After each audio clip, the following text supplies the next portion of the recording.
Boa noite a todos aqui que estão presentes pela Comissão de Direito Agrário do Agronegócio do Estado do Piauí, pela OAB.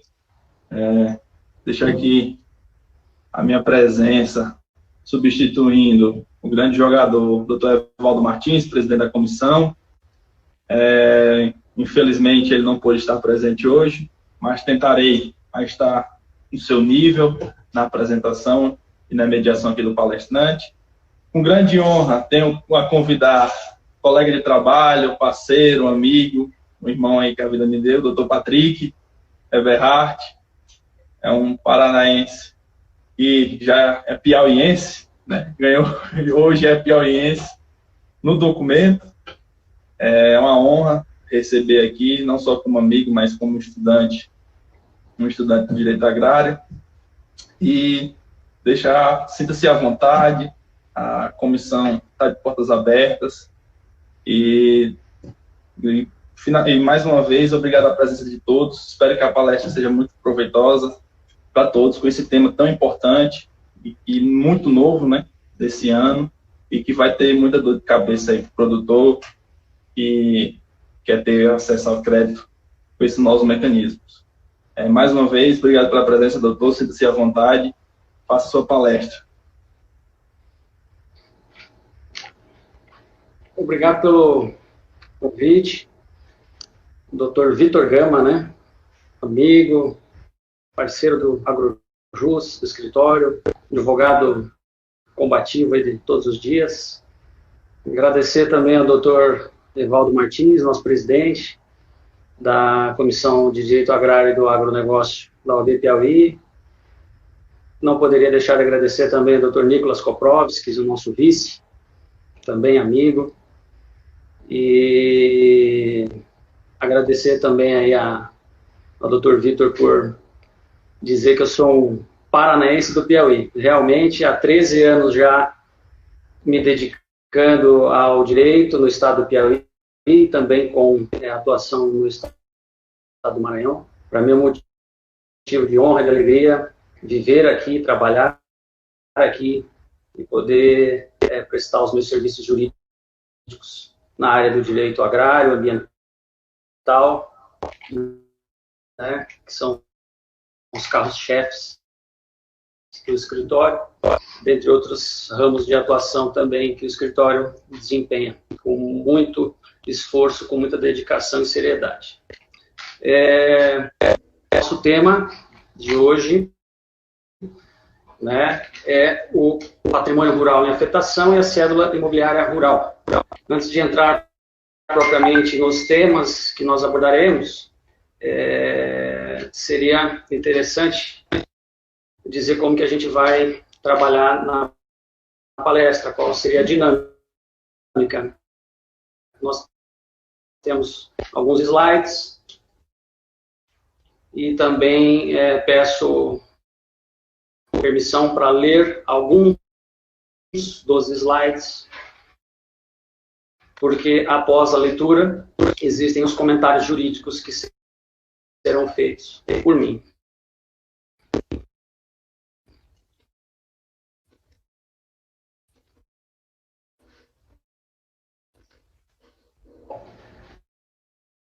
A Lei do Agro, né, a Lei 13.986 de 2020, né, de 7 de abril, ela é uma lei fresquinha e ela veio da conversão da medida provisória agro, que gerou muita polêmica, muita discussão a respeito, né, no Congresso. E depois que nós começamos a estudar essa nova lei, que trouxe muita inovação em relação ao crédito rural, nós percebemos, né, que existe no corpo dessa nova normativa alguns benefícios e também algumas questões que os proprietários precisam ficar atentos, porque não é só de benesses que essa lei é feita, né? Infelizmente, existem alguns pontos que merecem uma atenção especial do proprietário. Essa lei, ela trouxe alguns benefícios ao crédito rural, para proprietários de terras, né, e que podem ou não ser produtores rurais, né, tendo em vista que o agronegócio é uma das áreas mais importantes da economia no país, tendo geração de emprego, renda, distribuição de riqueza, de alimentos, geração de impostos. E a lei do agro trouxe mudanças importantes relacionadas ao crédito e também ao financiamento de dívidas. Antes de entrar nos temas propriamente ditos, seria interessante a gente fazer uma abordagem sobre o antes e o depois da lei do agro, né? Como era e como ficou, né? Antes nós tínhamos emissão de CPR apenas para produtos.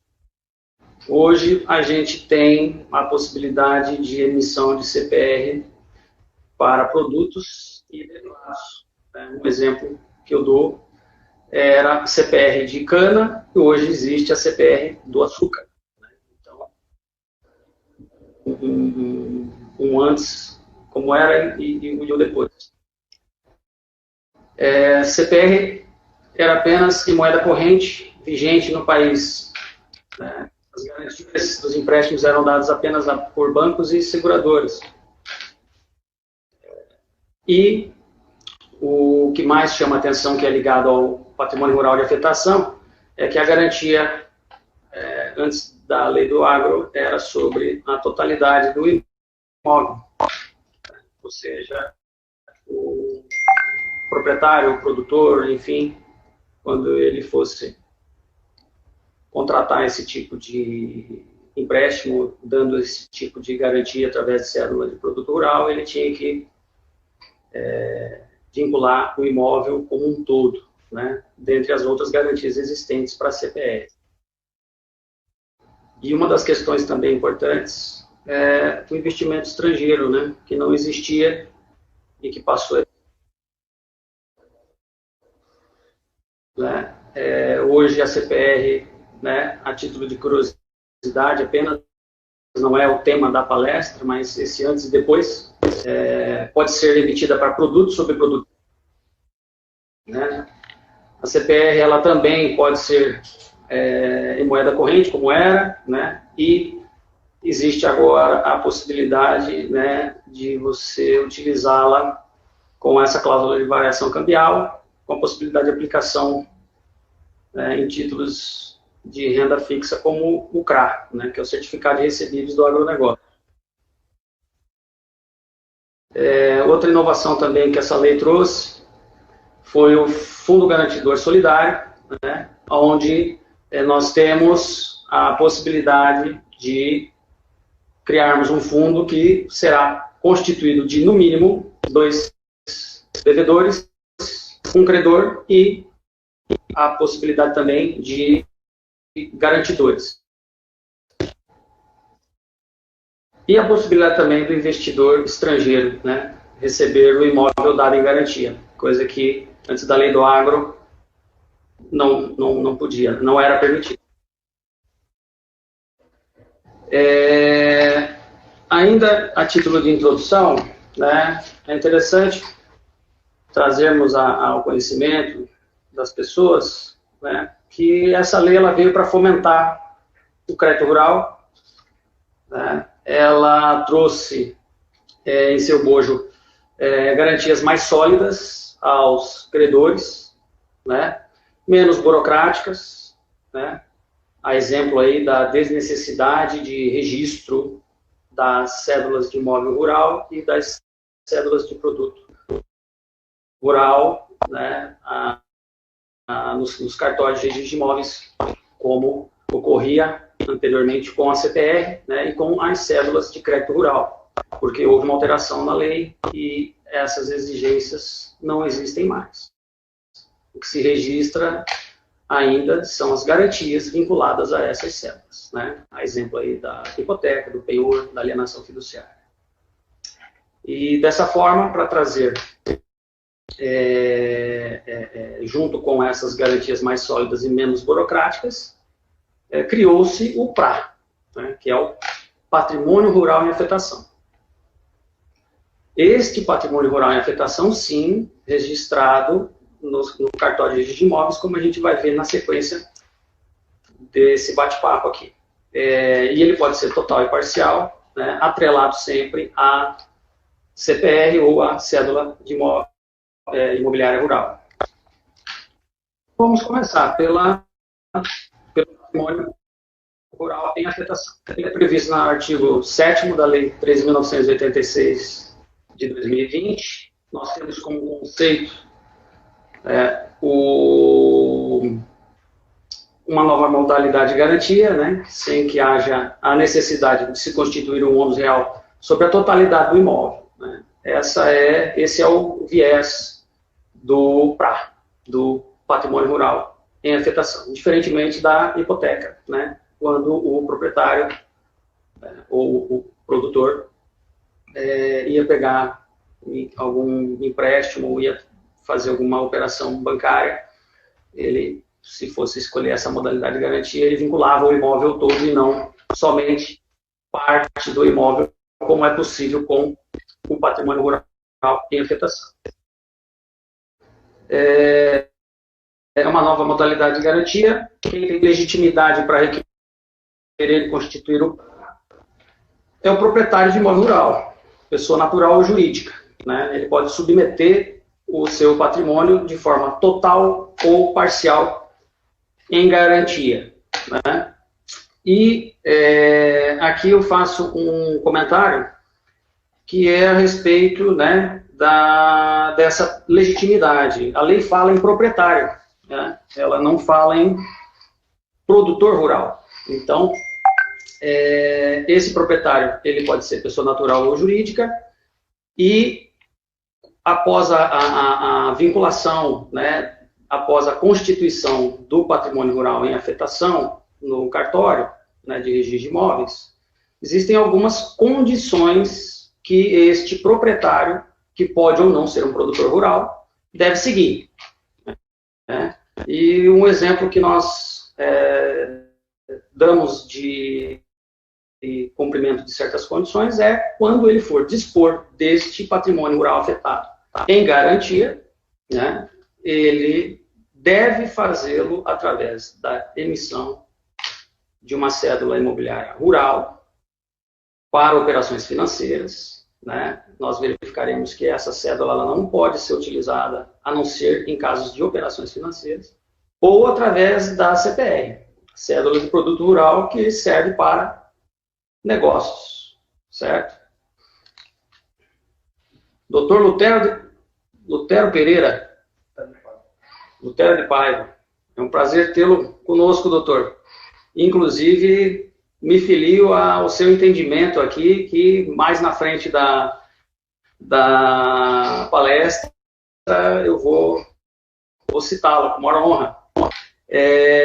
Outro documentário que a gente faz também em relação à legitimidade, né, apenas a título de curiosidade, é que quando a CPR for utilizada para este fim, quando ela estiver vinculada ao PRA, né, ela vai obrigatoriamente ter que respeitar não só os requisitos previstos na lei de sua Constituição, na lei de 94, mas também respeitar requisitos da cédula imobiliária rural que estão previstos na lei do agro, né?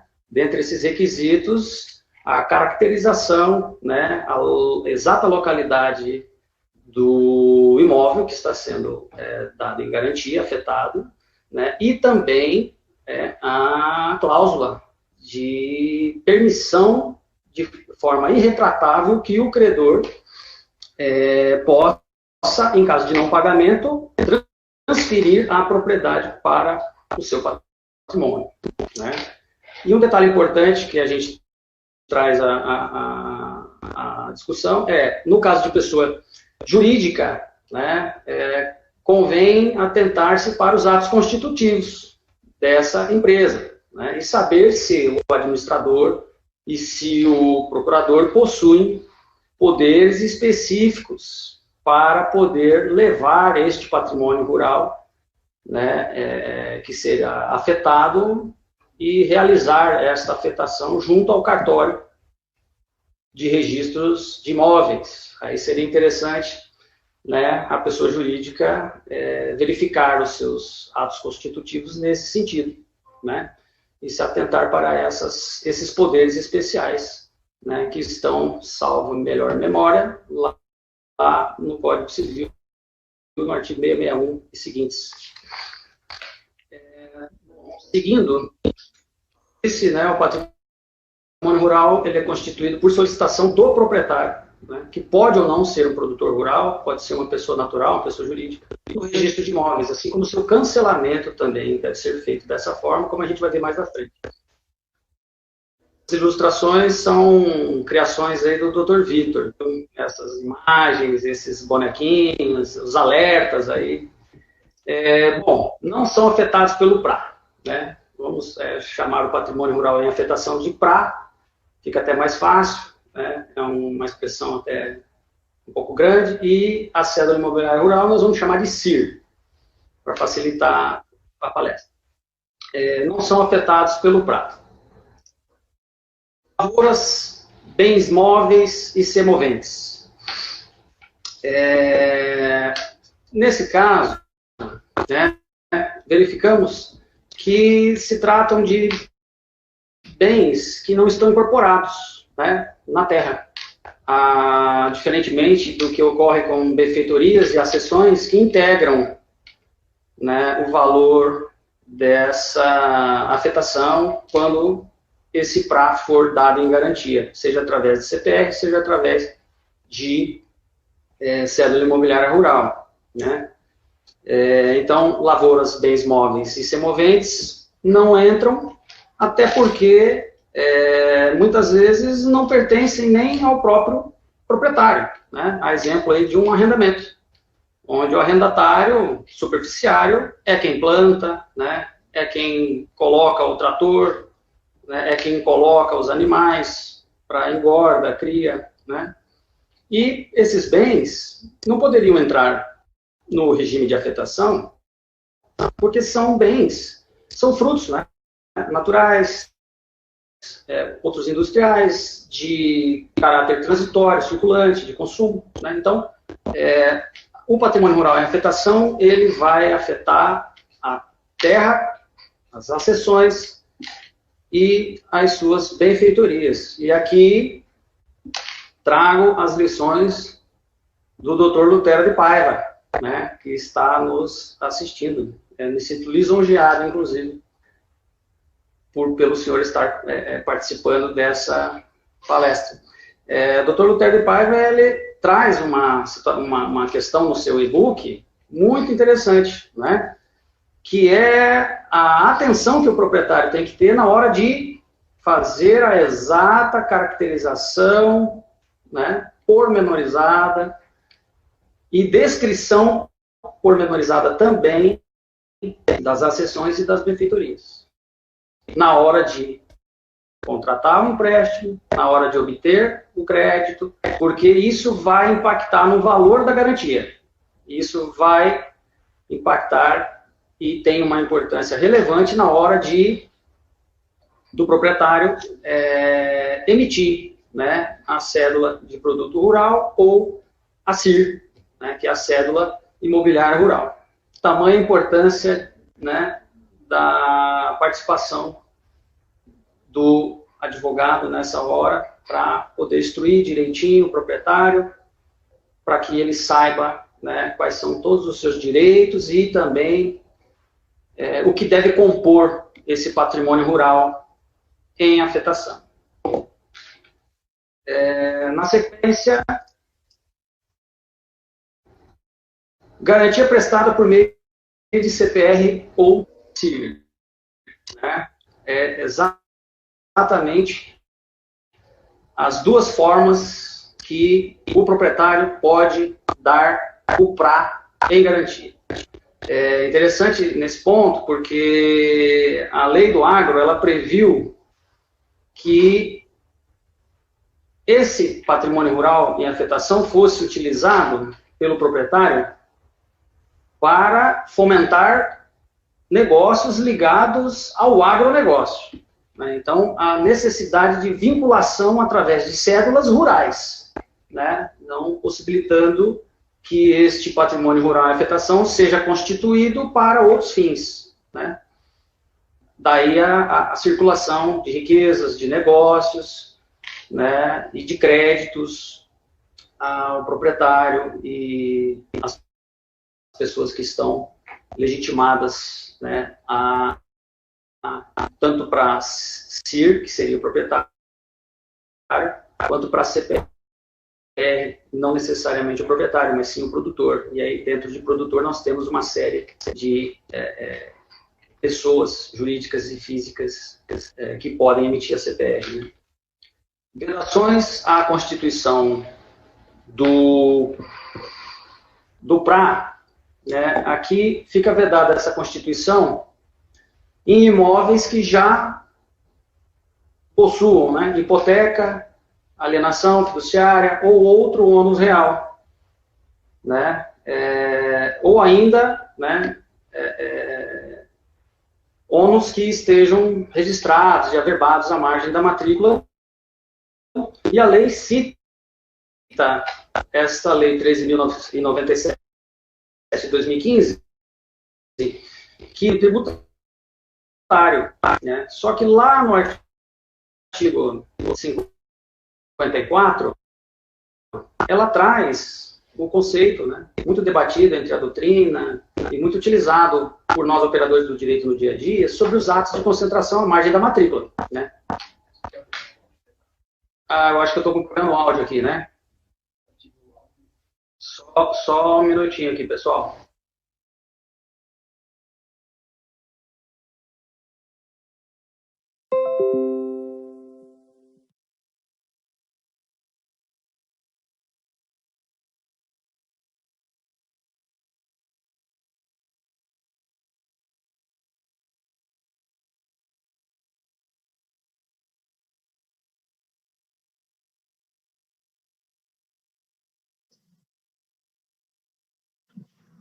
Um barulhinho, alguma interferência, mas eu acho que já foi resolvido. Então, em relação à vedação, nós estamos falando sobre a impossibilidade de constituição do PRA, sobre imóveis já hipotecados, alienados fiduciariamente, né, ou gravados com outros ônus reais, né, desde que devidamente registrados e averbados, né, por conta dessa importância dos atos de concentração à margem da matrícula. Aquilo que não está na matrícula não existe, né, e não tem eficácia perante terceiros. Né? Então, esse inciso primeiro, ele tem essa característica e essa importância. Outro ponto também interessante é a respeito da vedação sobre pequena propriedade rural. A pequena propriedade rural, ela está prevista na Lei 8.629 de 93, e a pequena propriedade rural é aquela limitada até 4 módulos fiscais. Então, também não poderia ser instituída o PRA em cima de área considerada de pequena propriedade. Né? Além disso,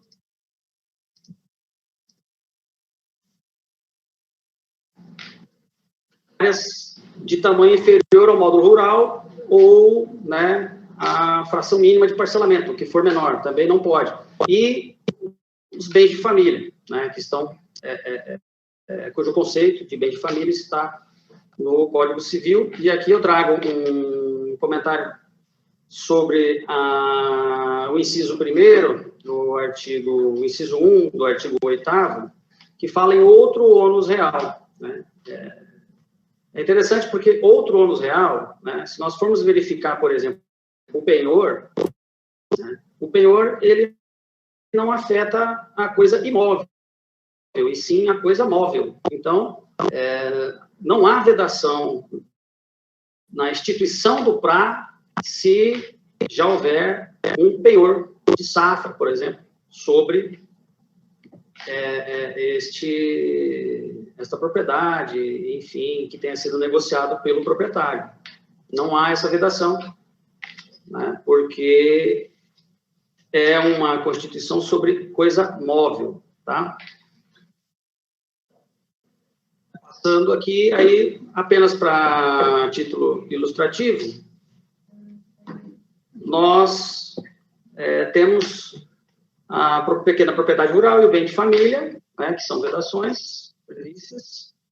Né? A pequena propriedade rural ela está prevista, como eu disse, nessa Lei 8.629 de 93, né, que é uma área até 4 módulos fiscais. O bem também é conceituado dessa forma, a gente vai disponibilizar depois todo esse material para quem tiver interesse. Né? E apenas um comentário sobre o módulo fiscal, né? Porque muitas vezes, a título de ilustração e curiosidade, as pessoas, mas o que é o módulo fiscal? O módulo fiscal é uma unidade medida em hectares. Doutor Albenir Cherubini, paladino do direito agrário, é uma satisfação, doutor. Prazer imenso tê-lo conosco. O módulo fiscal é uma unidade de medida em hectares, né? Cujo valor é fixado pelo INCRA. E aí leva em consideração alguns requisitos, né? Tipo de exploração predominante do município, se existem outras explorações de relevo no município, né? Leva em consideração renda imobiliária, né? Renda obtida pela exploração, né? De atividades no município, né? E também leva em consideração o conceito de propriedade familiar, né? Então, para se fixar o que é uma pequena propriedade dentro de 4 módulos fiscais, a lei traz, né, esta dinâmica de cálculo, né, vamos dizer assim, do módulo fiscal e como se chegar ao módulo fiscal. No Brasil, nós temos módulos variados, né, que podem ir de 5 a 110 hectares, né? E esse conceito de módulo fiscal também, ele foi introduzido por uma lei de 79, que alterou o código, alterou o Estatuto da Terra, né? E o seu valor, de fato, expressa, né, uma área mínima necessária para que a unidade seja produtiva e seja economicamente viável, né? A título de ilustração também, em relação ao módulo fiscal, no Piauí e Maranhão, nós temos uma instrução do INCRA, né, que é a 541 de 97, que traz, né, no seu escopo os módulos fiscais. Piauí, Maranhão, salvo engano, ali também tem Tocantins, né, e a média aqui dos módulos fiscais no Piauí, ela é de 70 hectares. Tá? Maranhão, acho que é um pouquinho mais, 75, a média, né, mas varia bem. Nesse slide, a gente traz o mapa, né, de todos os módulos fiscais do Brasil, né? É interessante esse mapa, e a gente vai disponibilizar também o material da palestra. Outro ponto importante que a gente precisa verificar é a incomunicabilidade de bens, quando você institui o patrimônio rural em afetação, né? Esse patrimônio afetado, ele não, né, vai se comunicar com outros imóveis, outros bens imóveis que compõem o patrimônio desse proprietário, né, e também não vai se confundir com outros patrimônios afetados por outras afetações. Então, não há comunicação. Uma vez afetado, não se mistura com outras afetações e não se mistura também com o resto da propriedade desse proprietário interessado em usar essa modalidade de garantia. Tá? E um detalhe importante é que quando ele for usar esse patrimônio afetado, ele o faça sempre vinculando essa garantia ou a cédula imobiliária rural para operações estritamente financeiras ou para negócios através de CPR, né? Que quando for utilizada para operações financeiras, nós verificamos, né, na introdução da palestra, que existem alguns requisitos a mais que a CPR precisa conter, que são requisitos previstos no artigo que rege a cédula imobiliária rural. Bom, sobre a constituição de ônus real em garantia, A lei, ela, como o nome já diz, a lei do agro, né, ela criou essa vedação, né, de que nenhuma garantia real pode ser constituída sobre o PRA se não for através de cédula imobiliária rural ou de CBR. Né? Então, eu posso instituir o PRA, deixar ele quietinho lá, e se um dia eu, proprietário, quiser utilizar isso como garantia, seja uma afetação total da minha área, seja uma afetação parcial da minha área, eu tenho que fazer através da cédula imobiliária rural ou da CPR. Não tem como utilizar os institutos. Aqui é o viés, né, rural dessa garantia. Né? Vincular sempre a créditos rurais, por conta dessas cédulas rurais, que são mecanismos de alavancagem de recursos perante instituições credenciadas ao Banco Central. Então, né, nenhuma garantia pode ser instituída, exceto por meio de CIR ou CBR. Em relação à inalienabilidade do imóvel rural, aqui existe uma atenção que eu até verifiquei muito interessante o que o Dr. Lutero de Paiva coloca no seu e-book, né, sobre uma atenção que o proprietário tem que ter nesse ponto, e eu me filio completamente ao que pensa o Dr. Lutero de Paiva. Por quê? Diferentemente da hipoteca, né, que nós temos aí caráter próprio terreno, nós temos direito de sequela, direito de preferência, é indivisível, né? O PRA, né, ele, quando constituído, ele veda a alienação, ele veda qualquer tipo de parcelamento, doação, ou outro ato translativo de propriedade. Né? Qualquer tipo de alienação, seja onerosa, seja a alienação gratuita, porque nós sabemos que a alienação é um gênero, existem espécies de alienação. Então, não há possibilidade. E o ponto interessante aqui é exatamente essa vedação. Porque uma vez constituída, uma vez vinculada a alguma dessas cédulas, enquanto existir a dívida, enquanto eu estiver tomando esse empréstimo, eu não posso transferir, não posso fazer absolutamente nada em relação a atos translativos de propriedade. Ao contrário da hipoteca.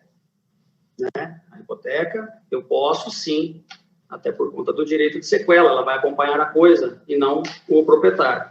Então, esse é um ponto que chama atenção, que convém destacar. Essa vedação é algo fundamental que o proprietário tem que perceber e refletir na hora de contratar essa modalidade, na hora de instituir essa modalidade de garantia.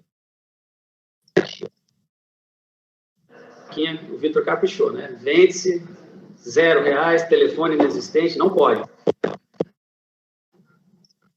Outra questão aqui que nós colocamos também é relacionada à vedação para realizar ou garantir outras obrigações. Né? Como visto, não pode ser usada para realizar ou garantir o cumprimento de qualquer outra obrigação assumida, né, pelo proprietário, que seja diferente daquela que esteja vinculada. Ou seja, quando no início dissemos que essa lei ela trazia benefícios, né, esse é o reforço da garantia que o credor possui. Né? Uma das formas que a gente identifica dentro da lei que o credor está com uma garantia muito mais robusta, muito mais sólida, de execução muito mais célere, né? Uma vez instituído, o proprietário tem dificuldades, né, para realizar atos translativos, vincular esta garantia a alguma outra situação, né, porventura existente. E fala sobre a impenhorabilidade, né, do imóvel, né? Num primeiro momento, né? A gente pode até pensar assim, eu vou instituir o patrimônio rural em afetação e o imóvel se torna empenhorável. Vou começar a blindar o meu patrimônio. Não é bem assim, né?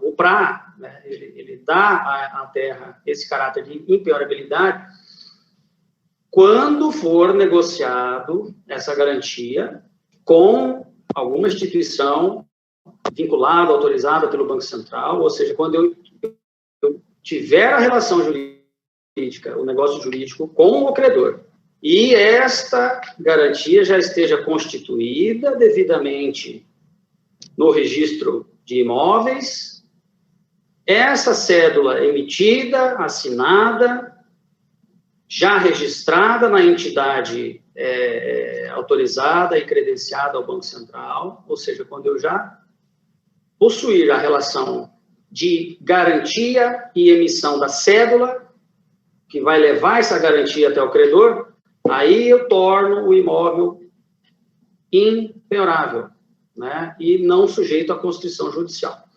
A constituição, tão somente do patrimônio rural em afetação no registro de imóveis, não dá o caráter de impenhorabilidade que o artigo 10, inciso 2 da lei dispõe. Tá? E tem um detalhe importante aqui também, interessante, né? Quando se fala que não se pode garantir outras situações, outros negócios, a similitude que existe entre a lei do agro relacionada ao PRA e a lei de incorporações, né? Que é a lei 10.931 de 2004. Assim como existe uma separação patrimonial do proprietário para garantir determinada dívida, e ele não pode utilizar aquilo para mais nada, nem pode se desfazer daquilo, enquanto durar essa relação jurídica, enquanto ele for devedor do credor, é interessante que existe similitude em relação à lei de incorporações, né, onde é separado, né, o dinheiro, né, dos adquirentes, dos promitentes compradores, e o incorporador não pode usar aquele dinheiro para outra destinação, né? Ele tem que garantir a construção, ele tem que garantir a boa relação com a entidade financeira, porventura financiadora dessa incorporação, né? Ele tem que garantir a própria incorporação e, na pior das hipóteses, ele tem que devolver, né? Esse dinheiro garante, né, a devolução, o ressarcimento dos adquirentes, né, no caso de inexecução. Então, o patrimônio rural em afetação guarda similitude com essa afetação prevista nessa lei de incorporações, porque é algo destinado e algo que não pode ser usado em outras situações, né? Proteções legais. Aqui em proteções legais tem alguns comentários também a ser feitos. O patrimônio de afetação ou fração, né, vinculadas à CIR e à CPR, elas incluem os terrenos e as accessões, né, exceto lavouras, como a gente disse, bens móveis e semoventes, né, e essa afetação ela não é atingida por decretação de falência, insolvência, recuperação judicial, né, do proprietário do imóvel, né, e também não integram a massa concursal, proteções ao PRA. E, como existem créditos privilegiados no nosso ordenamento jurídico, a lei respeitou, né, as outras normativas, né, dizendo que não se aplicam às obrigações trabalhistas, previdenciárias e fiscais, né? E aí nós temos, a título de ilustração apenas, né, a lei de falências, artigo 83, né, que traz o rol, né, dos créditos privilegiados e suas ordens, e, né, na CLT, o artigo 449, parágrafo 1º também fala sobre a preferência, né, o privilégio do crédito. Aqui também que, por óbvio, né, a legislação não trouxe essa proteção em relação à desapropriação, né? Porque a desapropriação é um procedimento administrativo, né, que revela a primazia do interesse público sobre o privado. Então, essa proteção ela não toca, né, os casos de desapropriação, em que há a expropriação do bem do particular para compor o patrimônio do poder público, né, dentro das suas possibilidades, seja por utilidade pública, interesse social, reforma agrária, né. Procedimento, aí aqui é uma coisa mais dinâmica, que talvez eu tenha que ler propriamente os artigos para debater aquilo que seja necessário, um a um, né. O pedido é feito pelo proprietário junto ao registro de imóveis, né, e ele precisa levar uma documentação necessária e existe um rito previsto na lei para que essa instituição ocorra, né? Aqui nós temos alguns documentos comprobatórios, né? A inscrição do imóvel no Cadastro Nacional de Imóveis Rurais, né? Ele precisa apresentar essa identificação, o CAR, né? O Cadastro Ambiental Rural, muito importante também, porque é a forma que o cartório de registro de imóveis tem de verificar quais são as áreas que serão afetadas, se área institucional, se são áreas declaradas como áreas verdes, áreas agricultáveis, e existe dentro do CAR, né, na legislação ambiental específica, todos esses itens que você preenche para a identificação das áreas, né, do imóvel rural. Inclusive limitações administrativas, como áreas de preservação permanente, porventura existentes, né, que estão previstas no rol taxativo do Código Florestal, e também as áreas de reserva legal, que variam de acordo com a localidade dentro do país, né. Nós temos aqui no Piauí reserva legal em Cerrado de 30%, porque a lei nos estabelece 20%, a lei federal nos estabelece 20%, e existe uma lei de compensação ambiental prevista no estado do Piauí, que nos pede mais 10%. Então, área de Cerrado, 30%, né? Área de Caatinga, por exemplo, nós temos esses dois biomas predominantes aqui no estado do Piauí, a reserva de 20%. Então, o cadastro ambiental rural é muito importante, né, na hora de apresentar os documentos para a instituição do PRA junto ao cartório de registro de imóveis, né. Aí, certidões de regularidade fiscal, trabalhista, previdenciária, né, para saber se existe algum débito ou algo que possa influir, né, e afetar esse imóvel, né. A certificação do INCRA em relação ao georreferenciamento do imóvel, muito importante também, né.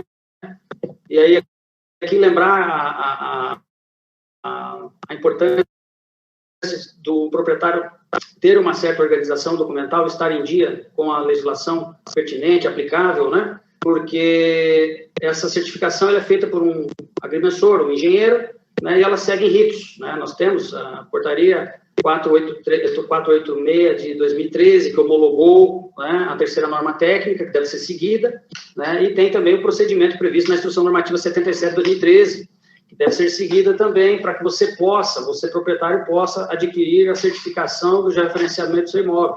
Documento fundamental para a instituição do PRA, porque é através deste documento que você tem a sua poligonal registrada nesse sistema, é através desse documento que você verifica se a sua poligonal se sobrepõe a alguma outra, e é este documento somado aos demais que vão dar a certeza para que você possa instituir o PRA, e essa certeza, quando for vinculada a alguma cédula, ela seja levada ao seu credor, né? Porque caso você não pague, ele vai transferir a propriedade para o seu patrimônio e ele sabe exatamente qual é a propriedade, sem tocar em propriedades vizinhas, cometendo alguma ilicitude ou algo contrário, né? Que não seja pertinente. Então, a certificação é um documento fundamental para a instituição do PRA, junto com o memorial descritivo, né, e todas as outras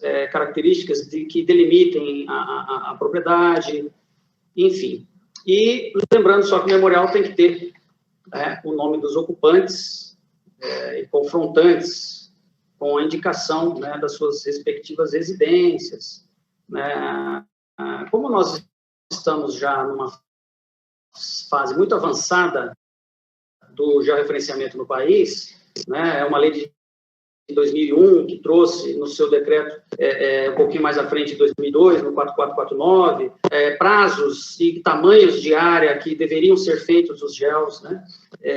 Hoje nós provavelmente já temos a maior parte desses imóveis que forem afetados pelo PRA já certificados, né. Então, daí a desnecessidade de você ter que apresentar, por exemplo, um memorial descritivo ou um mapa assinado pelos seus confrontantes, como ocorre quando você vai fazer a certificação inicial do imóvel, né? E aí, se houver um aumento de área, é obrigatório. Se não houver aumento, de área, aí existe a lei que traz a dispensa, né, dessa anuência dos lindeiros, uma lei de 2019, é uma lei recente, salvo engano, a 13.000, depois eu olho direitinho, mas ela dispensa em casos de necessidade ela dispensa a anuência em casos de certificação, se não houver aumento, né, da área, porque se houver aumento, aí o cartório pode instaurar um procedimento administrativo e chamar esses lindeiros para anuir com essa retificação a maior de área.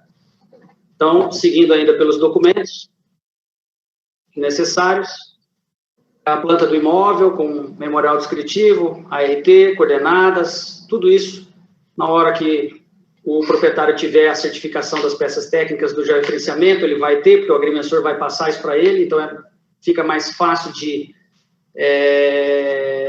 condensar e organizar essa documentação, né? E aqui tem, no caso de constituição do patrimônio rural em afetação, a fração não afetada deverá atender também essas obrigações ambientais previstas. Isso é muito importante. Por quê? Porque eu posso, de repente, escolher a área de reserva legal da minha propriedade para afetar, né? Então, o legislador, prevendo algumas hipóteses, ele trouxe essa obrigação, porque se na parte que eu não fizer afetação, eu não tiver respeito às limitações administrativas, eu já não vou lograr êxito no cartório de registro de imóveis, né? Então, a importância do respeito às limitações administrativas, à legislação ambiental, às obrigações ambientais, quando forem, os proprietários forem eleger a área que vai ser afetada totalmente ou parcialmente, né? No caso da afetação parcial, o remanescente precisa ter respeito a essas situações que nós colocamos. Opa, certo. Aqui, a ritualística, né?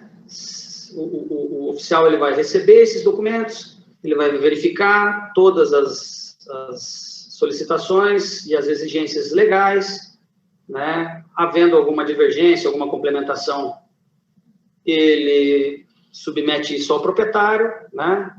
É algo que está no material, a própria lei fala, então a gente vai passar um pouquinho para frente, porque isso é letra de lei e a gente disponibiliza o material para vocês depois. Existe a possibilidade do proprietário pedir a reconsideração, fazer uma justificativa, enfim.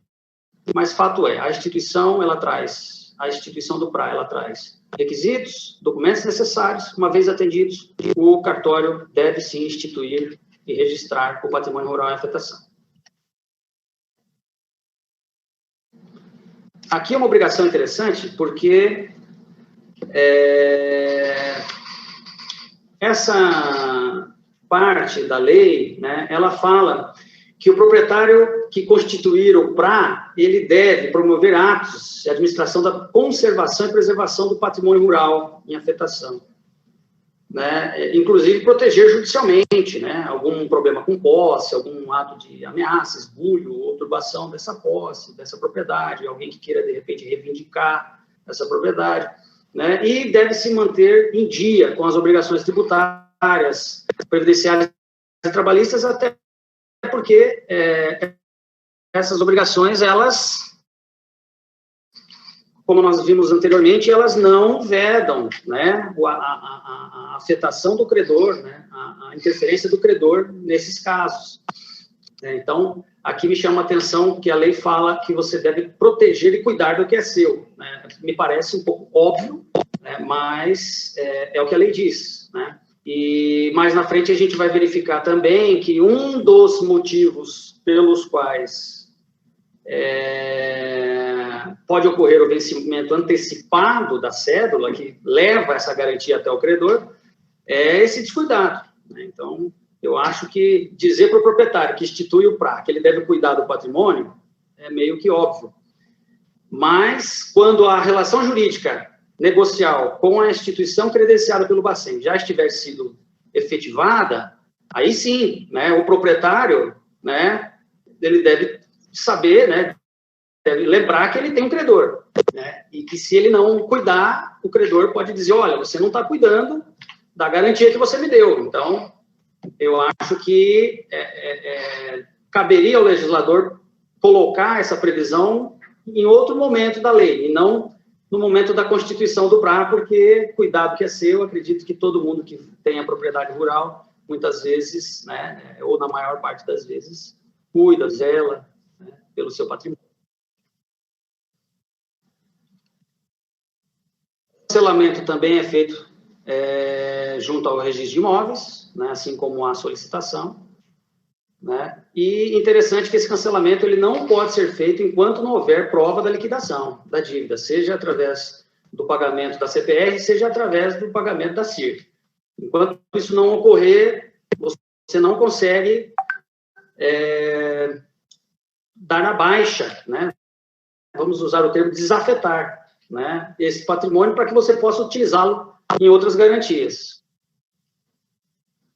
Em relação ao PRA, nós trouxemos algumas conclusões, elas não são exaustivas, obviamente, até porque a lei é fresca, ela é do dia 7 de abril, e muita doutrina será construída, né, jurisprudência, por conseguinte, né, em casos aí de relações jurídicas que desaguam no judiciário, e algumas conclusões que a gente tira, a título de ilustração desse primeiro tópico, né, é uma modalidade de garantia muito mais sólida ao credor, né.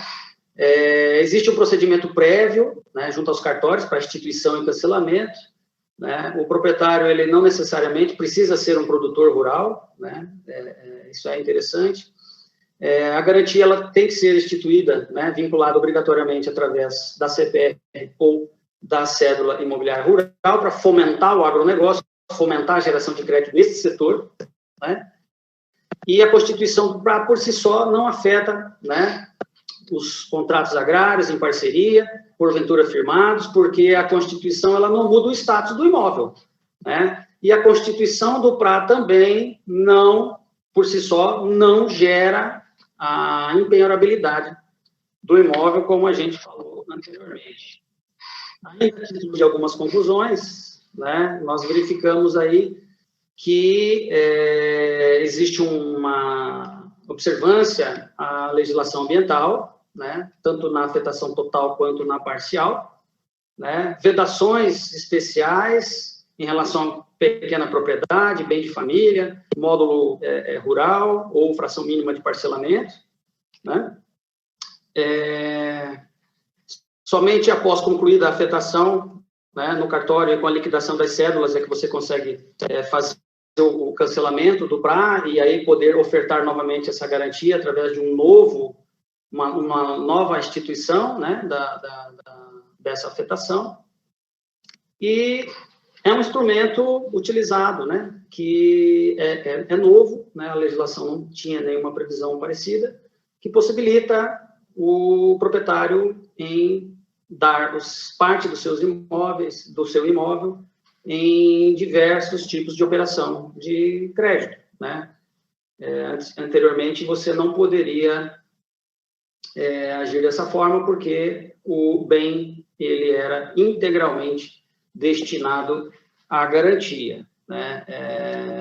Isso traz para o proprietário algumas vantagens e traz para o credor também algumas vantagens, né? Como nós dissemos, uma vez instituído, se o proprietário não paga, né, a transferência desse patrimônio ela é muito mais rápida para o credor do que como ocorre em outros casos, né? A exemplo da alienação fiduciária, você tem um rito, a exemplo da hipoteca, que você tem que fazer a execução dessa hipoteca. Então, é um instrumento que traz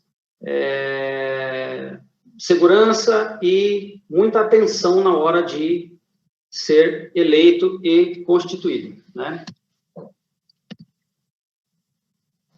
Importante, né, que o proprietário comprove, discrimine e localize pormenorizadamente as acessões e as benfeitorias existentes nesse imóvel, porque elas integrarão esse patrimônio, elas integrarão essa garantia, né, quando for dada através de CIR ou de CPR, ou seja, nós verificaremos mais à frente que a cédula imobiliária rural, ela tem um tópico necessário, onde o proprietário vai descrever, né, o bem.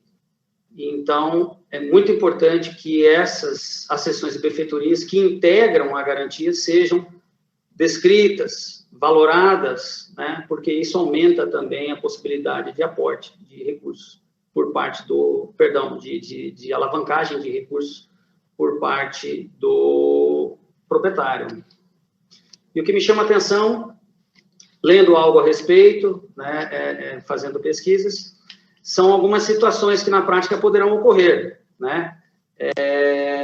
Destinar parte da propriedade que tenha um valor mais considerável ou destinar parte da propriedade que não tenha um valor tão considerável, né? No momento que eu fracionar, eu posso ter uma desvalorização daquilo que ficar comigo se for uma área, por exemplo, não agricultável, que não tenha tantas acessões, benfeitorias, né? Na hipótese de não pagamento do credor, ele vai se tornar proprietário, né, daquele patrimônio, né? E aí o que ficar comigo não tem tanto valor como a parte agricultável, com benfeitorias e mais acessões que eu dei em garantia, né? Aqui tem exemplo também da afetação parcial, onde eu dou parte do imóvel e na outra parte, nessa parte que eu afeto tem recursos naturais, exemplo, água, né, e a outra parte que eu não afeto não tem esses recursos naturais, né? Em caso de inadimplência, né, essa garantia ela vai se resolver perante o credor, e aí se eu não tiver com o meu novo vizinho, né, uma servidão, por exemplo, de passagem, para poder utilizar esse recurso hídrico, eu fico inviabilizado, né, de usá-lo. Então, é muito importante, na hora de instituir a propriedade, o patrimônio, perdão, rural em afetação, que a área seja verificada como um todo, em sua integralidade, e também, caso o proprietário vá afetar parcialmente o seu patrimônio, né, que ele verifique todas essas questões, né, na prática, porque isso vai influenciar muito no decorrer da relação jurídica de crédito. Bem, agora a gente passa para a cédula imobiliária rural, né? Cédula imobiliária rural, seu regulamento está previsto na Lei do Agro, no artigo 17, a empresa jurídica, né, ela é instituída como título nominativo, transferível, de livre negociação, e ela representa a promessa de pagamento de dinheiro decorrente da operação de crédito, e ela só pode ser utilizada para operação de crédito, diferente da CBR, que pode ser usada para negócios, e obrigação de entrega em favor do credor do imóvel afetado, dado em garantia. Então, perceba que não é ou, é e, né? Eu prometo que pago, prometo que entrego, né? Então, cuidar bastante na hora de afetar o patrimônio, cuidar bastante na hora de eleger essa modalidade de garantia vinculada à cédula imobiliária rural, porque ela é uma garantia cujo o negócio, né, feito com a instituição financeira, se não houver uma adimplência, um pagamento por parte do devedor, é uma garantia de execução muito rápida, abrupta, e o patrimônio é transferido de forma muito mais célere que de outras formas já existentes, a exemplo da hipoteca, alienação fiduciária, né, que existem ritos para que o devedor possa se defender, pagar as prestações, purgar a mora. Neste caso, não tem essa possibilidade. Então, quando se fala que a cédula imobiliária rural ela é um título de crédito nominativo, né, nominativo porque ela é emitida por uma determinada pessoa, né, e não pode ser transferida por endosso em branco, porque senão ela se transformaria em um título ao portador, né? E aí nós verificamos no decorrer da lei, e já vamos mostrar para todos, que um dos requisitos, né, da cédula é a cláusula, né, com ou sem a expressão a ordem, né, porque daí permite um endosso completo da cédula, né, ela não é uma cédula passível de endosso em branco, porque ela tem características nominais e não características de título ao portador. Legitimidade para a emissão. Fica legitimado para emitir a CIR, né, o proprietário do imóvel, né, pessoa natural ou jurídica, conforme a gente já verificou, né, e serve, né, de garantia, né, para vincular essa afetação patrimonial, né. Ela pode ser emitida de forma escritural, né, ou cedular, isso também são questões mais técnicas, né, mas, de qualquer sorte, vale lembrar que a cédula imobiliária rural, ela só vai ser utilizada para operações de crédito, né, e o seu registro no registro de imóveis não é obrigatório, mas sim registro na entidade autorizada pelo Banco Central, a CPR, da mesma forma, quando for cédula utilizada para garantir, para levar a garantia do patrimônio rural em afetação ao credor também, né? Quem mais aí, Vitão? Doutor Morafé, paladino, hein? Esse aí eu sou suspeito para falar. Doutor Morafé, uma pessoa maravilhosa, nosso superintendente da Secretaria Estadual de Meio Ambiente do Estado do Piauí. É um prazer tê-lo conosco, doutor Morafé. Bom, a CPR, perdão, a CIR somente pode ser emitida pelo proprietário, conforme nós dissemos, né? E ela só serve unicamente para contratação de operação financeira, né, de qualquer natureza, né, não podendo ser utilizada para outra transação, que ocorre com a CPR, né? E aí, quando a lei fala em operação de qualquer natureza, vale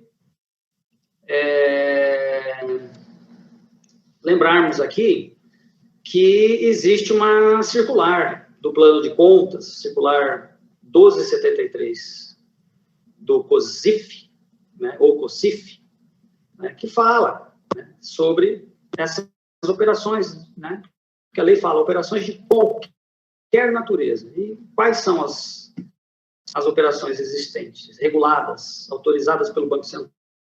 Os empréstimos, que podem ser capital de giro, empréstimo pessoal, desconto de títulos, né, e os financiamentos para compra de maquinário, máquinas, implementos, financiamentos de parques industriais, financiamento rural, imobiliário, né? Então, a título de curiosidade, quando a lei fala qualquer, né,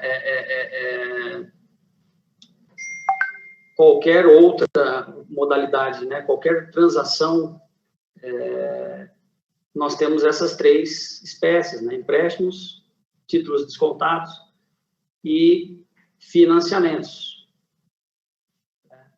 É interessante que a CIR, ela é uma modalidade de título de crédito, né, extremamente circulante, né, oriundo das mais variadas, como vimos, das mais variadas operações de créditos firmadas com instituições financeiras, e existem 2 obrigações coligadas, né, obrigação de promessa, né, de entrega do valor e da entrega do bem também vinculado, né, afetado pelo prazo. Essa parte de registro e depósito, ela é interessante, né, mas para não ficar tão cansativo, a gente pode só passar por alto, está no material, né, a CIR, ela é registrada junto à entidade financeira, né, autorizada pelo Banco Central, assim como a CPR, quando for utilizada também, para levar a garantia afetada até o credor, né, elas representam ativos, né, financeiros, e são as 2 formas, né, de levar o patrimônio rural em afetação até a entidade credora. Então, existe outra forma de você vincular patrimônio rural em afetação, sem que seja através da cédula imobiliária rural ou da CPR.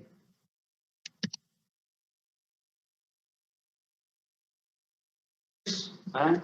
Isso é uma previsão interessante, tanto por entidades financeiras ou seguradoras. Título executivo extrajudicial, né? É um título executivo extrajudicial de promessa de pagamento de dinheiro e de entrega, né, do bem, né? Outros requisitos necessários aqui também: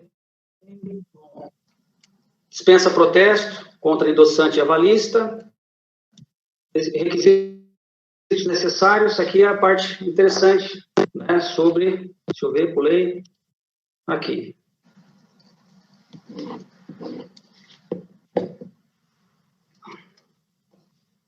Deixa eu só me situar aqui. Requisitos necessários. Bom, ela deve conter, né, a denominação de cédula imobiliária rural, assinatura do emitente, nome do credor, permitida a cláusula ordem, exatamente por conta do endosso, que é possível, né, data e localização e local da emissão, a promessa de pagar o valor da cédula, né, descrito na cédula, né, que pode ser um valor à vista ou parcelado, e discriminar essas parcelas, né, com data, valores direitinho, o local de pagamento da dívida, identificação pormenorizada, né, do patrimônio rural em afetação. Daí a importância de você descrever corretamente e instituir o patrimônio rural de afetação no registro de imóveis, porque isso vai deflagrar e vai desaguar aqui na cédula, né? Então, é importante que você faça a identificação correta com todos os documentos, descreva todas as acessões, benfeitorias e garantia que o proprietário pode negociar junto às instituições autorizadas pelo Banco Central, né? E essa autorização importantíssima, né, que é a autorização irretratável para que o oficial de justiça, para que o oficial de registro de imóveis processe, né, em favor do credor, né, a transferência, o registro de transmissão da propriedade ou da fração, né. Aqui me filio também ao que o Dr. Lutero de Paiva escreve no seu e-book, né, como algo muito perigoso para o emitente, né, para o proprietário, né. Se não pagar, diferentemente do rito da alienação fiduciária, né, que prevê no seu artigo 26 da lei de 97, que o fiduciante ele é intimado a pagar a prestação em aberto, purgar a mora, sob pena da resolutividade da propriedade se operar em favor do fiduciário. Aqui não tem isso, né? Também não tem regras de execução de hipoteca. Né? Então, neste ponto, o credor, a instituição financeira, ela está muito bem protegida pela lei do agro. Né? Lá no início da nossa palestra, do nosso bate-papo, a gente viu que era necessário aumentar crédito, né? Mas também nesse aumento de crédito, as instituições, através do PRA, elas estão com uma garantia bem robusta e de uma execução muito célere. Né?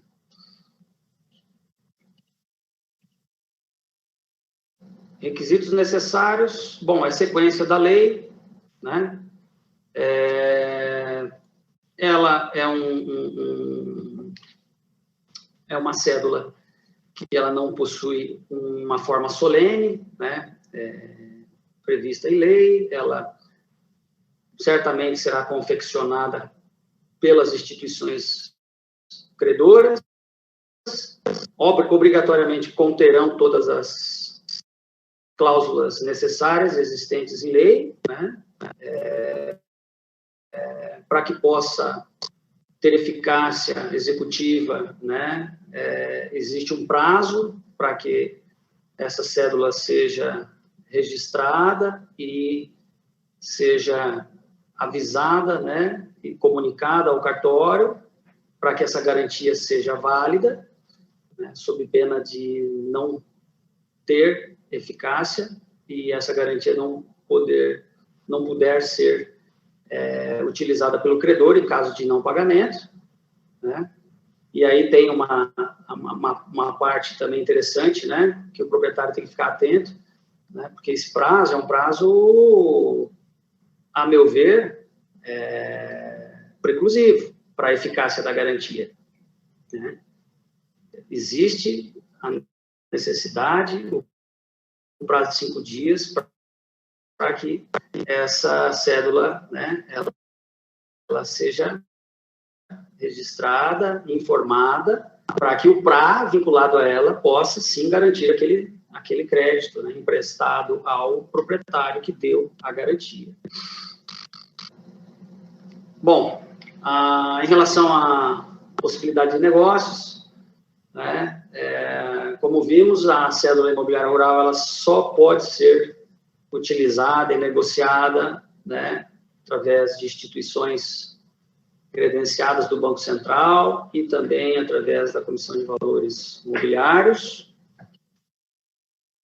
Ela não pode ser utilizada para qualquer outro tipo de transação, diferentemente do que ocorre com a CPR, né, que eu posso dá-la para outros negócios e quando eu for utilizá-la para dar a garantia de afetação, aí eu tenho também todo esse caráter de registro dela, né, na instituição autorizada pelo Banco Central, e aí toda a dinâmica como se fosse, né, uma cédula, a mesma dinâmica, vamos corrigir, a mesma dinâmica da cédula imobiliária rural. Em relação ao direito de uso do imóvel, aqui a preocupação, né, de clientes, de advogados que militam nessa área, né, sobre a dúvida se é possível usar ou não.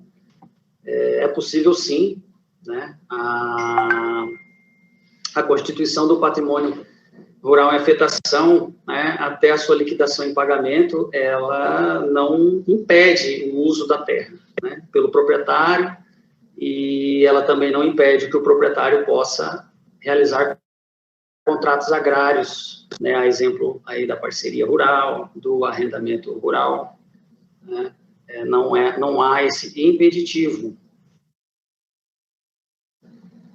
A questão da desapropriação, que nós já falamos anteriormente, né, ela não afeta a primazia do patrimônio público por privado, naquelas situações que nós colocamos. E aqui vem a questão do vencimento antecipado, né? Que é interessante, porque a cédula imobiliária rural ela será antecipada, né? O vencimento ocorrerá independentemente de aviso, interpelação extrajudicial. Aí aqui a observação que fizemos, né?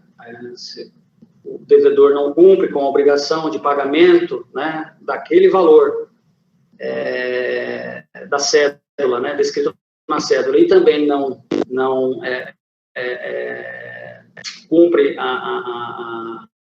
aquilo que está descrito, né, no negócio em si, ele não será notificado, porque na cédula já tem lá a declaração, né, irretratável de que ele autoriza o cartório de registro de imóveis a transferir a propriedade. Aqui fica a comprovação daquela nossa afirmação de que é uma garantia vinculada a uma cédula muito mais violenta ao proprietário, seja ele produtor rural ou não, seja ele pessoa física ou jurídica, né, pessoa natural ou jurídica, perdão. É uma forma que o credor tem de ir em busca do patrimônio, em busca da garantia de maneira muito mais abrupta, muito mais célere, né? E existem as hipóteses, né, de vencimento antecipado. Esse rol, a meu ver, ele é um rol taxativo, ele não é exemplificativo, né? Que é no descumprimento das obrigações de que trata o inciso 14, o inciso 1 do caput do artigo 14, que nós vimos lá atrás, que é aquele dever de cuidado do que é seu, né? Que foi a crítica que fizemos em relação a por que colocar isso lá, né? Antes, né, de falar das cédulas, mas, enfim, está aqui, né, descumprir aqueles cuidados, na hora que você constitui o prazo, pode representar vencimento antecipado da cédula, né? Os casos de insolvência, falência, recuperação judicial, né? E na existência de prática comprovada de desvio de bens e administração ruinosa do imóvel constituído em afetação. Aqui também fica o credor de olho, né? Constituiu, trouxe, fiz a transação de crédito, o credor vai passar a monitorar para saber se o proprietário, né, está cuidando do patrimônio afetado, dado em garantia, né? E aqui também, com certeza, vai interferir nas relações entre o proprietário e o arrendatário, né? Porque o credor vai fiscalizar o respeito do inciso 3, perdão, do artigo 26, né? E muitas demandas jurídicas poderão advir desse descumprimento, né? Porque, a meu ver, é algo bem subjetivo. O credor fica obrigado a informar a entidade autorizada, né, sobre a liquidação da CR no prazo de 5 dias úteis após a sua efetivação, para que possa ser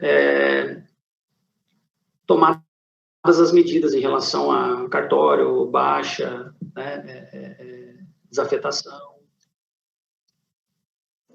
O vencimento antecipado aqui é muito importante, né? Existem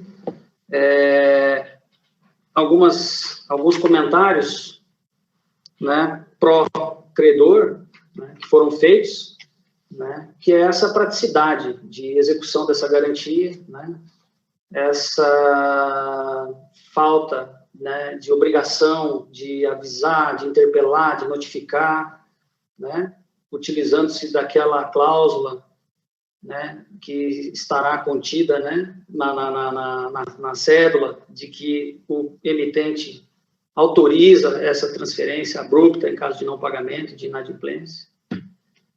Tudo isso traz bastante atenção para quem for trabalhar com esses institutos, né, tanto o PRA quanto com a cédula imobiliária rural. E aqui, como eu disse, me filio à crítica do professor Lutero, né? O credor aqui se deu bem, e muito bem. Direito de transferência imediata, né?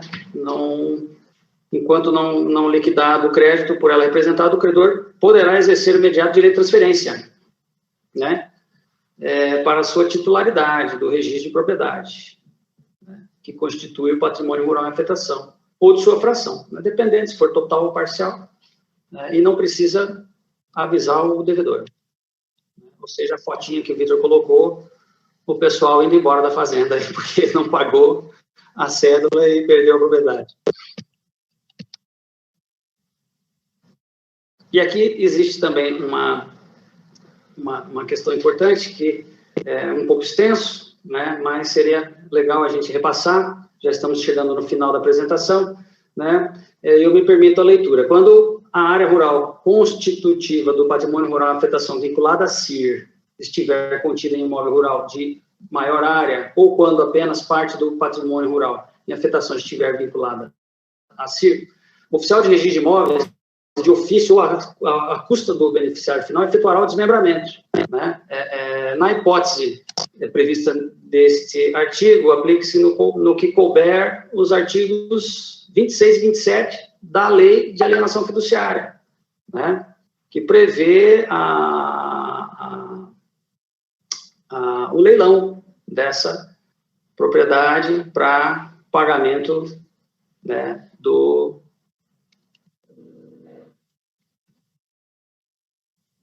Bom, a cédula, ela pode ser endossada completamente, como vimos, porque é um título nominativo, né? Não pode ser endossada em branco, porque senão teria um caráter de título ao portador, né? E os endossantes respondem pela obrigação, tão somente pela existência. Algumas conclusões a respeito da cédula imobiliária rural, né? Entendemos que a legitimidade dela é muito mais ampla que se for comparada à CPR, perdão, muito mais restrita, né, que se for comparada à CPR, né, que limita o proprietário, né, rural. Uma vez instituída em caso de não pagamento, torna-se muito mais eficaz para o credor receber o valor, né, transferindo a propriedade, né, que foi dada em afetação, diferentemente de outros meios, como vimos, né, de garantias reais, instituídas porventura sobre os imóveis, né. É importante que o proprietário fique atento na hora de firmar essa modalidade de garantia e vinculá-la às cédulas, né, de cédulas imobiliárias rurais ou a CPR, né. Existe a realização de leilão após a transferência do imóvel ao credor, né, conforme vimos, né, que segue o rito do artigo 26 e 27 da Lei de Alienação Fiduciária de Coisa Imóvel, de Bem Imóvel, né.